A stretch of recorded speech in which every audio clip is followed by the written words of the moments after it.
Good morning, everyone. So now we got hit by the Silicon Valley Bank issue, right? And this is more or less, to be honest, right? This looks like a 2008 moment for USA, 2007-8 moment for a US economy, right? Where the banks are one by one facing the heat.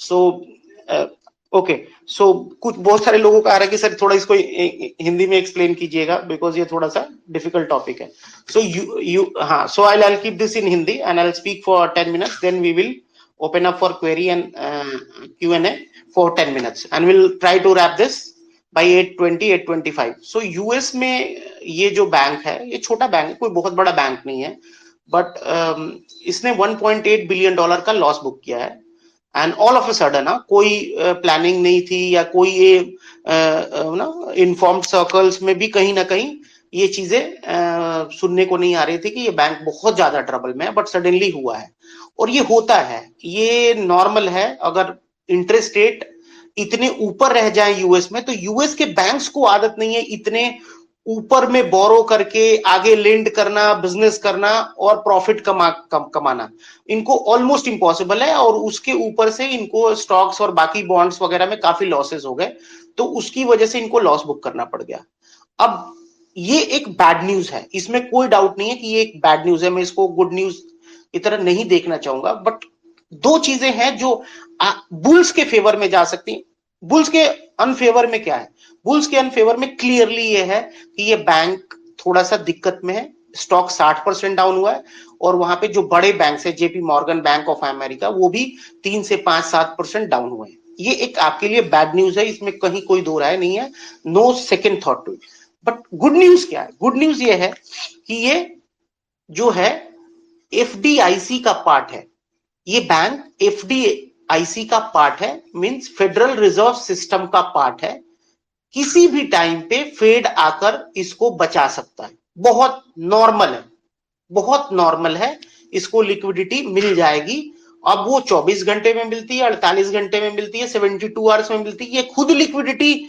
Manage करता है या 72 hours में fade देता है वो depend करता है एक चीज दूसरी क्या है कि यूएस के कंज्यूमर के कॉन्फिडेंस को तोड़ने के लिए मैंने हमेशा देखा है मैं 50 साल का डेटा आपको बोल सकता हूं कोई ना कोई एक छोटा सा क्राइसिस लगता है क्राइसिस मींस कि कुछ भी बुरी न्यूज होती है तो यूएस का कंज्यूमर थोड़ा सा डर जाता है और डरता है तो स्पेंड कम करता है क्या ये क्राइसिस यूएस के इन्फ्लेशन को over the period of 2-3 months significantly नीचे लेकर आ सकता है क्या ये क्राइसिस फेड के काम को जो फेड एकदम बिल्कुल एग्रेसिव हो रहा है फेड के काम को थोड़ा आसान बना सकता है क्या ये क्राइसिस नेक्स्ट फेड मीटिंग में फेड को 50 बेसिस पॉइंट हाइक करने से रोक सकता है ये तीन चीजें आपको सोचनी है पॉसिबिलिटी है कोई गारंटी नहीं है अब मैं क्या कर रहा हूं तो मैं आपको ये बोल रहा हूं कि एक नॉर्मल मैं कि कोई भी अपना एक 2-3 करोड़ का एक सैंपल साइज का अकाउंट उठा के आपको बोल देता हूं कि मेरी क्या पोजीशन है तो मेरी एक्सपोजर क्या है 21% मेरा एक्सपोजर इंडियन बैंक्स में है ठीक है और वो सबको मालूम है वो उस बैंक्स मैंने डिस्कस भी किए हुए हैं 8% का एक्सपोजर मेरा इंडियन आईटी में है बाकी जितने भी स्टॉक्स हैं वो डोमेस्टिकली फोकस्ड है और मैं लगभग आज के डेट में बिकॉज मैंने 5-7-8% पीछे कैश रेज किया था और 4-5% कैश मेरे पास रह गया था सो मेरे पास 87-88% में इन्वेस्टेड हूं नॉर्मल 2-3 करोड़ के एक पोर्टफोलियो साइज अगर कोई भी है हमारे पास तो मैं 3 करोड़ के पोर्टफोलियो में 88% इन्वेस्टेड हूं मैं एक शेयर ना बेचने वाला हूं ना एक शेयर अगले 48 घंटे में लेने वाला हूं मैं मंडे तक वेट करूंगा देखूंगा कि फेड क्या करता है वहां पे क्या एक्शन होता है मंडे के बाद मैं अपनी स्ट्रैटेजी डिसाइड करूंगा बट इंडियन मार्केट्स की वैल्यूएशन सस्ती है इंडियन मार्केट्स हिस्टोरिकली अपनी एवरेजेस के आसपास ट्रेड कर रहे हैं इंडियन मार्केट की प्रीमियम वैल्यूएशन के कंपेयर में सस्ते हैं ग्लोबली सस्ते नहीं है आई रिपीट बट जो हमारी वैल्यूएशन चलती है उसके कंपैरिजन में सस्ते हैं दूसरी बात, क्या ऐसी प्रॉब्लम हमारे बैंक्स के साथ आ सकती है? तो चांस है कि नहीं, बिकॉज इंडिया में हमने 11% का इन्फ्लेशन देखा हुआ है। कोई बहुत दूर में नहीं बात जा रहा हूं, ये 2011 में इंडिया का इन्फ्लेशन 11% था, आप गूगल करके चेक कर सकते हैं। सो इंडियन बैंक्स बहुत इफिशिएंटली हायर इन्फ्लेशन इन्वायरमेंट में ऑपरेट कर लेते हैं, उनको कोई ऐसी लंबी क्राइसिस नहीं। बट हाँ, क्योंकि मदर मार्केट में कोलैप्स हुआ है तो आप भी गिरोगे। एक तरह का 2008 टाइप 2007 टाइप की ही क्राइसिस है। बट क्योंकि अब सिस्टम ज्यादा मैच्योर्ड है, ज्यादा प्रोफेशनल है, ज्यादा हेजेस रहते हैं सिस्टम में, अब लोगों को ऑप्शन बाइंग और बुल स्प्रेड, बियर स्प्रेड और वो सब बनाने आ गया है। हेजेस बहुत चीपली अवेलेबल है, डेरिवेटिव इंस्ट्रूमेंट के थ्रू आप इजीली बहुत इफिशिएंटली अपने आप को हेज कर सकते हो। वो हेजेस यूएस मार्केट में भी काफी अवेलेबल है, तो यूएस मार्केट में भी उस तरह का ड्रॉप नहीं आएगा। इंडाइसिस में कोई स्टॉक नीचे जा सकता है 40-50%, वो यूएस में नॉर्मल है। वो कभी नेटफ्लिक्स भी आपने देखा होगा कि पीछे 75% गिर गया था in few months, right? So US में इस तरह की मूवमेंट नॉर्मल है। बट हाँ, ये क्राइसिस है। ये क्राइसिस क्या आने वाले समय में इन्वेस्टर को एक अच्छा मौका दे सकती है? बिल्कुल दे सकती है। क्या ये crisis over the long period of time inflation का प्रॉब्लम यूएस का सॉल्व कर सकती है? क्या ये क्राइसिस यूएस कंज्यूमर के कॉन्फिडेंस को थोड़ा नीचे ला सकती है? बिल्कुल ला सकती है। क्या फेड इस बैंक को बचा सकता है? बिल्कुल बचा सकता है। बट 2 दिन में क्या होगा उस पर आप बेट ना करें। अपनी market EMA 63 which is quarterly average price action की एक लाइन है, मतलब 21 ट्रेडिंग सेशन मल्टीप्लाई बाई 3, तो एक क्वार्टर की जो लाइन है ईएमए 60, उसके पास से निफ्टी रिजेक्ट होकर नीचे आ रहा है। जब तक उसके ऊपर नहीं जाता मैं कोई स्टॉक फ्यूचर की ट्रेडिंग नहीं करूंगा। आई रिपीट, स्टॉक फ्यूचर की ट्रेडिंग किए हुए आज ऑलमोस्ट 90 डेज हो गए हैं, और जब तक उसके ऊपर नहीं जाता है मेरे को कोई स्टॉक फ्यूचर्स में इंटरेस्ट नहीं है। मैं कोई भी स्टॉक फ्यूचर की ट्रेडिंग नहीं करने वाला हूं। मेरे पास 12-14% जो भी 10-12% का कैश बचा है वो शायद मैं मंडे ट्यूसडे में एक बारी थोड़ा सा न्यूज फ्लो देख के डिप्लॉय करूंगा। तब तक कोई पैनिक नहीं है, बड़ा पैनिक नहीं आएगा। सेल ऑफ आएगा तो आपको झेलना पड़ेगा, आप उसमें बहुत कुछ कर नहीं सकते। आप बस स्टॉक को स्विच कर सकते हो कि लगता है कि नहीं ये थोड़ा अंडर वैल्यू ज्यादा हो गया, ये ओवर वैल्यूड है, तो इसको थोड़ा सा निकल जाते हैं। उसके अलावा अभी आप कुछ मत करो। मुझे लगता है कि ये क्राइसिस कहीं ना कहीं लॉन्ग टर्म में, even not really the long term, medium term में इन्वेस्टर का कुछ ना कुछ भला करके ही जाएगी, कुछ ना कुछ आपको सिखा कर ही जाएगी। और सिस्टम पूरा हेज है, सिस्टम लिवरेज नहीं है, सो क्रैश बड़ा नहीं आएगा। ये आप दिमाग में, लास्ट लाइन में बोल रहा हूं, क्रैश बड़ा नहीं आएगा, तो ये आप ध्यान में रख के चले। So system is not leveraged and system are almost fully hedged even in the bond market and in the equity market, sorry, in derivative markets. So बड़ा क्रैश की उम्मीद मुझे नहीं लगती है। 5% का डिप आ सकता है, बिल्कुल आ सकता है, और नॉर्मल केसेस में भी आ जाता है। 3% का डिप आ सकता है, बिल्कुल आ सकता है, नॉर्मल केसेस में भी आ सकते हैं। सो वो आपको मैनेज करना पड़ेगा फॉर नेक्स्ट फ्यू डेज। बाकी इन्वेस्टर के लिए कोई प्रॉब्लम नहीं है, ट्रेडर का रोल ही नहीं है इस मार्केट में अगर वो लॉन्ग साइड का प्लेयर है। जब तक निफ्टी ईएमए 63 के नीचे, no role to play, no role to play traders के लिए। इन्वेस्टर के लिए रोल ही रोल है। अगर आपके पास कैश है, धीरे धीरे करके यू कैन डिप्लॉय। आप अपने फाइनेंशियल एडवाइजर्स से कंसल्ट करके कर सकते हैं। हम सेबी रजिस्टर्ड एडवाइजर है, तो सेबी बहुत सारी चीजों पे अब रिस्ट्रिक्शन कर रही है, और वो अच्छा भी है। मैं उसको, सो हम लोग ऐसे पॉइंट ब्लैंक पब्लिक को एडवाइस नहीं कर सकते कि क्या करना चाहिए क्या नहीं करना चाहिए। बट डेफिनेटली आप अपना रिस्क एसेस कीजिए और अपने एडवाइजर से बात करके थोड़ा थोड़ा एलोकेट कीजिए। वो भी नहीं बोले, कोई भी सेंसिबल एडवाइजर होगा तो बोलेगा कि अगर आप इक्विटी में अंडरवेट हो तो थोड़ा बहुत आप एलोकेट कर सकते हो। So that's all from my side. कोई मेजर पैनिक मुझे नहीं लगता है। अभी मैं जब बात कर रहा हूं तो डॉलर इंडेक्स भी थोड़ा थोड़ा नीचे आ रहा है, यूएस के बॉन्ड यील्ड्स भी थोड़े थोड़े नीचे आ रहे हैं। तो कहीं ना कहीं वो ये दर्शा रहे हैं कि क्या 22 तारीख को फेड निगेटिवली सरप्राइज नहीं करेगा। लेकिन आज और 22 में 12 दिन का फर्क है, और ये 12 दिन में मार्केट थोड़ा सा आपको परेशान कर सकता है, थोड़ा तकलीफ दे सकता है। बट ठीक है, ये मार्केट का नेचर है। कभी नहीं बोला इसने ना कि मैं तकलीफ नहीं दूंगा, या मैं आपको परेशान नहीं करूंगा, वो करेगा ना, शॉर्ट टर्म में तो करेगा, आपको थोड़ा बहुत परेशान, थोड़ा बहुत कंफ्यूज आपको करता रहेगा, बट आप बने रहेंगे तो आपको पैसा भी देगा। So that's all from my side. किसी को कुछ क्वेरी है तो प्लीज अपना हैंड रेज कर सकते हैं, मैं कोशिश करूंगा कि 4-5 क्वेरी ले लूं। 8:20 को वाइंड अप कर देंगे बिकॉज मेरे को काफी सारे और भी काम है। सो 8:20 थोड़ा सा वाइंड अप कर देंगे, 8 मिनट्स है अपने पास। आप हैंड रेज कर सकते हैं या रिक्वेस्ट भेज सकते हैं, मैं कोशिश करूंगा आपको ऐड करने की, या आप ऋषि को भी भेज सकते हैं। ऋषि, अगर मैं ऋषि कर पाए तो, नहीं कर पाएगा शायद, वो स्पीकर है तो वो नहीं कर पाएगा। एक मैं देखूं, मैं जरा और किसी को। ओके, सो शायद 13 रिक्वेस्ट टू स्पीक, बट एक मिनट,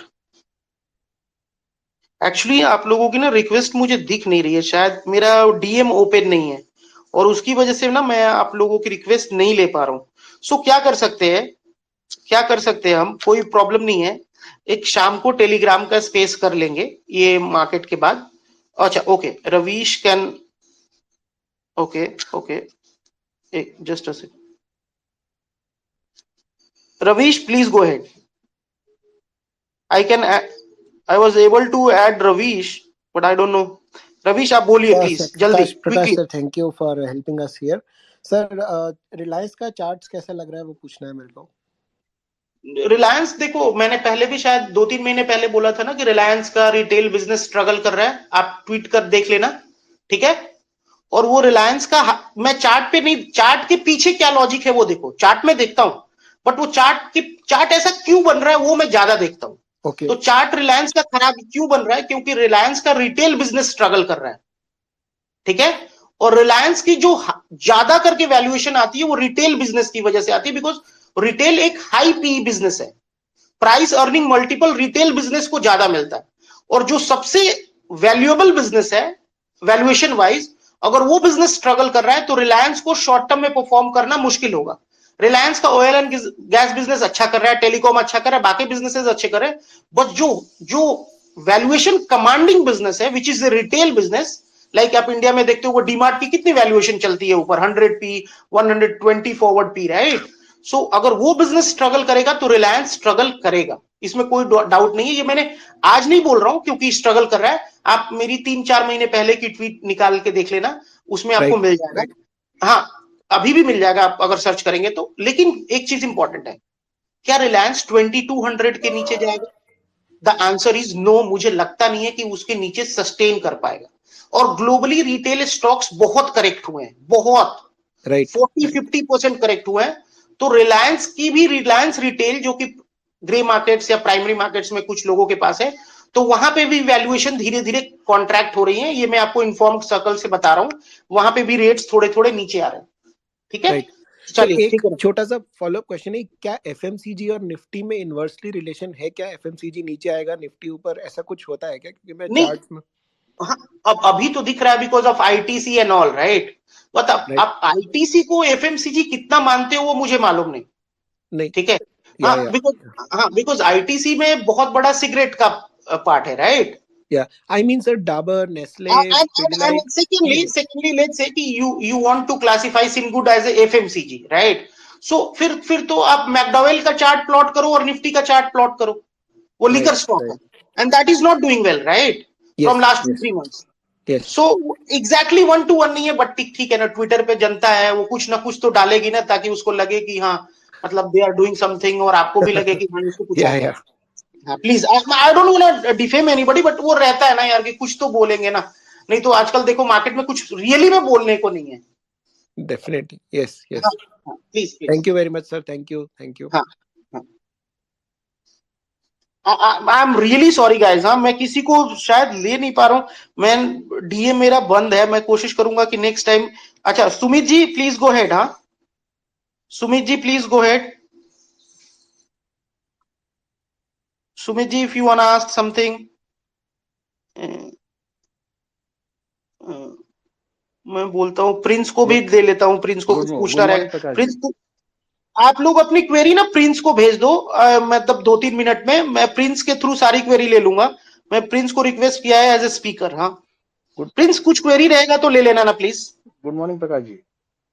हाँ good morning Sumit ji, please go ahead ना।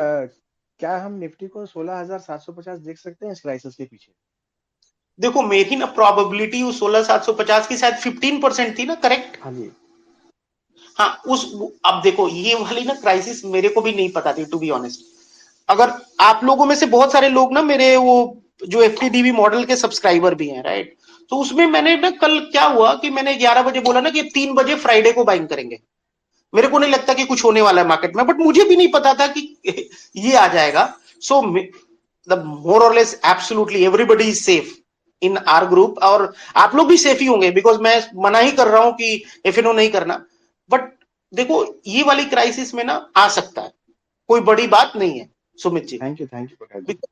हाँ बिकॉज ये मतलब ये प्रोबेबिलिटी को इंक्रीज कर देगा, बट क्यों नहीं आ सकता उसका रीजन ये हो सकता है कि क्या फेड कल परसों में आके इसको बचा लेगा, इस बैंक को आके बचा लेगा या कुछ पैसे दे देगा। तो फिर आप मेरे को मत पकड़ना कि आपने तो 16,700 बोला है। सो वो ये मूविंग पार्ट है सुमित जी, कुछ भी बोलना इम्पॉसिबल है। बट हाँ, क्या इंडियन मार्केट क्रैश कर जाएगा? आंसर है नहीं, नहीं करेगा। ठीक है, 2-5% नो बडी नोज, और रहेगा तो मैं ट्वीट करूंगा ना, कुछ पता चलेगा। Definitely. Thank you Prakash ji. Okay Sumit ji, thank you. Prince good morning sir. अभी कोई क्वेश्चन नहीं, मैं सुन रहा हूँ। इन केस मेरे को क्वेश्चन हुआ या कमेंट्स में कुछ रेलेवेंट क्वेश्चन हुआ तो I will read it out for you. Okay, but आप लोगों के लिए ना 2-3 डेटा पॉइंट्स हैं, आप प्रिंस को क्वेश्चन भेज सकते हैं, वो ले लेगा। एक तो डैक्स ये डॉलर इंडेक्स थोड़ा थोड़ा नीचे आ रहा है, which is a good news for the bulls. Second, US का 10 ईयर का बॉन्ड यील्ड थोड़ा नीचे आ रहा है, which is a good news for the bulls. But क्योंकि वीकेंड है, कोई भी बड़ा ट्रेडर आज बड़ा पोजीशन लेके नहीं जाएगा, तो छोटी सेलिंग में भी आपके स्टॉक्स आज करेक्ट हो सकते हैं। तो आप डिसहार्टेन मत होइएगा, वो हो जाता है फ्राइडे को। और प्लस आपको क्या निगोशिएट करना है, क्योंकि बहुत सारी चीजें हैं जो मुझे बोलने को थी बट टाइम कम है। सो एक तो एडवांस टैक्स का इशू है कि आपको 15 को सबको एडवांस टैक्स 15 के पहले पहले जमा करना है। प्लस अभी जीएसटी की पेमेंट भी इस मंथ की काफी हैवी होती है, नॉर्मली मार्च है, मार्च चल रहा है तो फरवरी मार्च काफी जेएफएम में काफी हैवी मंथ्स होते हैं, तो जीएसटी की पेमेंट्स भी होंगी। प्लस ट्रेजरी वाले भी कुछ एडजस्टमेंट्स कर रहे होंगे। प्लस आज यूएस का पेरोल का डेटा है, तो बहुत सारी चीजें हैं। और ये इवेंट्स ये बता रहे कि 1-2 दिन वेट करके बाई करने में कोई ज्यादा बुराई नहीं है। अभी लीवरेज को नहीं इस्तेमाल करना, यूज नहीं करने में आपको बहुत ज्यादा हर्ट नहीं होगा कि अरे मैंने 10 लॉट एचडीएफसी बैंक का या 20 लॉट एचडीएफसी बैंक का क्यों नहीं लिया। हर्ट नहीं होगा, बिकॉज एचडीएफसी बैंक हो सकता है अगले 2-3 दिन में या तो 10 रुपया नीचे रहे या 10 रुपया ऊपर है, उससे बहुत ज्यादा मूवमेंट की उम्मीद अभी मेरे को नहीं लगती। हो सकता है डाउनसाइड में 20 नीचे रहे, ऊपर में 10 ही ऊपर रहे या ना ही रहे। सो लिवरेज को ना यूज करे, मैं खुद नहीं कर रहा हूं, और आप नहीं करेंगे तो इस क्राइसिस में आपको कुछ नहीं होगा। और अगर आप लिवरेज यूज करेंगे लॉन्ग साइड में, और अगर मार्केट 10% भी करेक्ट हुआ तो आपको थोड़ा तकलीफ आ सकती है, तो ये ध्यान में जरूर रख के चले। 5% भी करेक्ट होगा ना तो स्टॉक 8-9-10% गिर जाते हैं, उसमें आप थोड़ा सा परेशानी में आ सकते हैं। आप डीप पॉकेट्स हैं फिर तो बात बिल्कुल अलग है, बट अगर आप 50 लाख 1 करोड़ 2 करोड़ से ट्रेड कर रहे हैं तो थोड़ा संभाल के करो बॉस। कुछ भी थोड़ा सा ऊपर नीचे हुआ ना तो अभी थोड़ा सा अगला 2-3 महीना भी ऐसा नहीं होने वाला कि बुल मार्केट आ जाने वाला है, बहुत बड़ी तेजी हो जाने वाली है, तो वो पैसा रिकवर करने में आपको टाइम लग जाएगा, वो आपका टाइम खराब होएगा। So please don't do that. Prince को अगर कुछ क्वेरी नहीं है तो रैप अप करते हैं, कभी बड़ा सेशन करेंगे प्रिंस। हाँ या sir, 2-3 questions are stock specific. एक कोई डीमार्ट पे व्यू पूछ रहा है, कोई 18,000 पे कोटक बैंक पे, और कोई कॉनकर कंपनी है उस पे व्यूज पूछ रहा है। Just in case you want to add, otherwise we can wrap up. So we don't cover Concor, but we cover this Kotak and we cover this second one is DMart. So DMart is seriously facing a issue which is faced by all the global major retail players, right? Because globally retail में slow down है because of the higher interest rate।